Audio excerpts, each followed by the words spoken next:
SANDHAN, All Gujarat Integrated Classroom. સેટેલાઇટના માધ્યમથી જોડતી કડી એટલે સંધાન.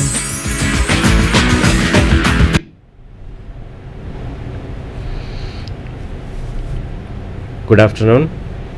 I am C.B. Anthony, Associate Professor, J.S. Shah Arts and H.P. Desai Commerce College, Amroli, Surat. I would like to take you to the world of Robert Browning today, the poetry of Robert Browning. Before going into the poems of Robert Browning, let us go a little back into the history of literature. Let us start from neoclassicism, the neoclassical poetry, the conventional neoclassicism. The poems which were of the diction, the high seriousness of the typical neoclassical poetry. From there, the movement to romanticism. Romantic poets like Wordsworth, Byron, Shelley, Keats, etc. Now, just remember the change in the attitude of the poets. The neoclassicists, the neoclassical poetry that was meant for the well-educated, the rich, the aristocrats. Whereas the romantic poets, they wrote for the common man. The language was simple and the subject matter was also simple. Everyone could understand, any man could understand. So that is romanticism, romantic poetry. Now, the association with nature in romantic poetry. Think about it, the association with nature. Wordsworth and the element of nature. People, the romantic writers, they depended on nature. They found God in nature. There was a connecting link between man and nature. That is romantic poetry. Man finding himself in the lap of nature. Nature appearing as a mother, a protector, a giver. And nature is everything for the romantic poet. And then from there, step further, we have the Victorian poets and Robert Browning. Now let us see how he deals with nature and the other topics which he has. Now when we talk about Browning, the words that come to our mind are a few. For example, love, God, nature, poet, painting, music. So we can sum up the poetry of Robert Browning in these words. This is Robert Browning. Now a little glance at the background or the social background. The 19th century England, the Industrial Revolution and the aftermath of the Industrial Revolution, the changes in society, the changes in literature, the changes in the vision, the attitude and the moral decline. So all this had an immediate effect on literature too. And we have the other writers of the Victorian era who have very clearly portrayed the differences that had occurred in the period, the Victorian period. Now let us see on the screen Robert Browning, a poet who lived between 1812 and 1889. The poet who has contributed a lot to the world of literature. And people love the poet, love to read his poems because of so many things. There are so many aspects of his poetry. Now, he was born in a place near London, and he did not have much formal education. But his father's library, that was the background. He had gained that interest in reading from his father's library. He read from his very childhood. He read poems, he read books on religion and whatever was available with his father. That enriched him, that gave him the impetus, that encouraged him, and by the age of 17, he had decided to take up poetry as his career. And his continuous reading made him a great thinker, and from a thinker he became a poet. And it did not take much time for him to come out as a well-known poet. And he is a contemporary of Lord Tennyson. Now, Robert Browning is a poet of love and hope. As I told you earlier, love, hope, and God. These are three key words in his poems. We can say that Robert Browning is a poet of love, as we say Robert Browning is a poet of God. Now, in Christianity, in Christian background, God is love. God has created man out of love. He created man in his own image and the best of his creations, that is man. But man is not able to see God. Man has to feel God. Man has to believe in God. And it is this belief without seeing that gives hope. And man has to live in this hope until he reaches heaven to see God. Now, this is quite interesting. How man has to live with hope. Hope is something that gives meaning to life. Man has to live with hope. And Robert Browning is a poet of love and hope. Now, continuing, Browning is the one who perfected the dramatic monologue. The dramatic monologue that was not invented by him, but he is the one who perfected the dramatic monologue. And one aspect which makes Browning popular is his use of the dramatic monologue form. As I told you, he was a man of vast reading. He had developed this habit from his very childhood, and that made him a thinker and also a poet.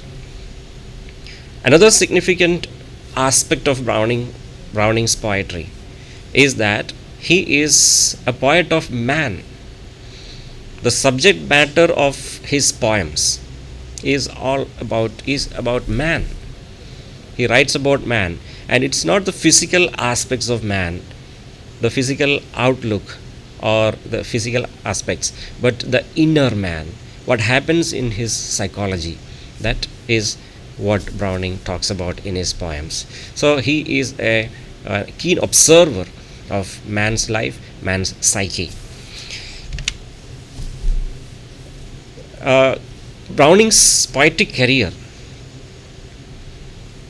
can be divided into 6 stages.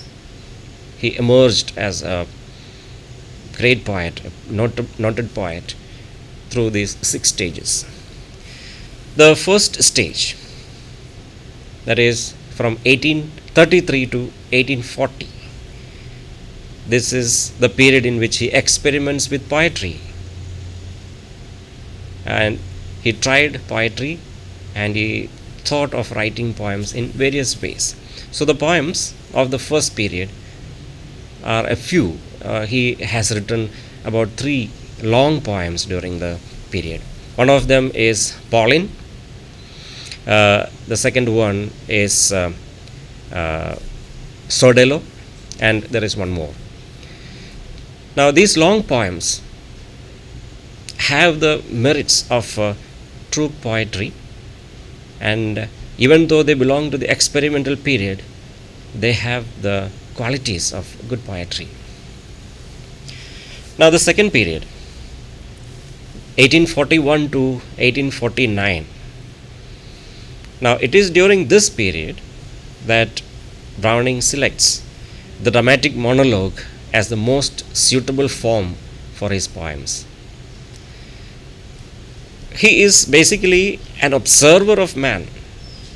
Browning is an observer of man, and he observes what happens to the man, the psyche of the man.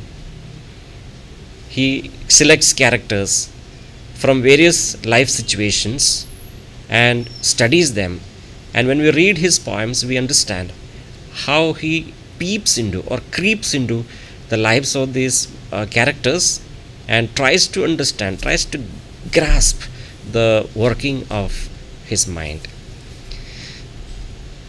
So he found that in order to study the psychology of man, the best form would be the dramatic monologue. And he is not the one who has invented, but he perfected the dramatic monologue. Now see on the screen the next stage, the third stage, that is from 1850 to 1869.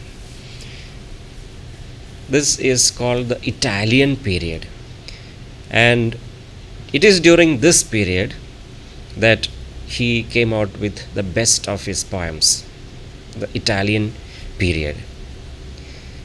Now, as a poet of nature, as a poet of love, as a poet of God, as a poet of hope, it is during this period that he gives to the world of literature the best of his work. He finds beauty in nature, he enjoys, and he describes the Italian background, the real beauty of the Italian landscape. He has been a traveler. He used to travel around. He has seen a number of places in the world, and he portrays them in his poems. Now basically the background we have in most of his poems is the Italian background, and therefore we call it the Italian period. The next stage is from 1870 to 1880. Here we find a change in the poet. He declines as a poet. Something happens. Now in the previous period there was a perfect balance of intellect, of vision, and of creativity. Now during this period, that is from 1870 to 1880, there we find the poet's intellect dominates over the other factors. So the artistic elements of poetry, they are kept aside, and the intellectual aspect begins to dominate. And as a result, his poems reduced to be poems. They were only ideas. They were only what he had, his thoughts. And it continued in the next stage also, that is from 1881 to 1887.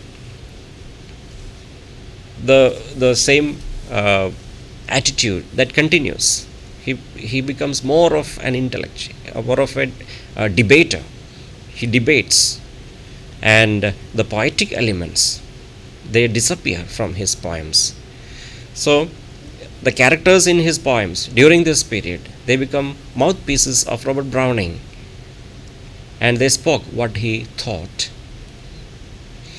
And the last period, that is from 1888 to 1889, we find a coming back, a reawakening. Though it is only for a year, just 1 year, he comes back to the real Robert Browning, the real poet. He exhibits the poetic qualities once again. He mixes the thoughts, his philosophy, with the artistic elements.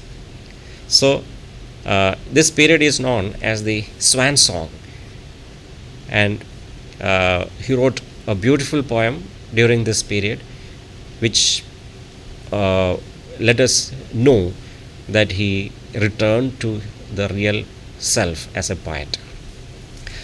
Now, on the screen, Browning's concept of nature.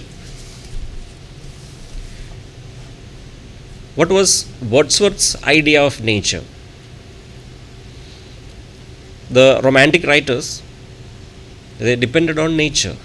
They turned to nature for everything. Nature was everything for the Romantics. When they had problems in their lives, when disappointments overpowered them, when life seemed to be hopeless, the Romanticists would turn to nature and they would find solace, they would find comfort in nature. That's why Wordsworth sings, when the fretful fever, unprofitable, and the fever of the world have hung upon the beatings of my heart, how often have I turned to thee, O sylvan Wye, thou wanderer through the woods. That was Wordsworth. Wordsworth. Now, for the Romanticists, nature was that. They found God in nature, the God who protects, the God who consoles, the God who loves. That is what the Romanticists found in nature. Now, coming to Browning, belonging to the Victorian period, changes occurred in society, changes occurred in literature, changes occurred in politics.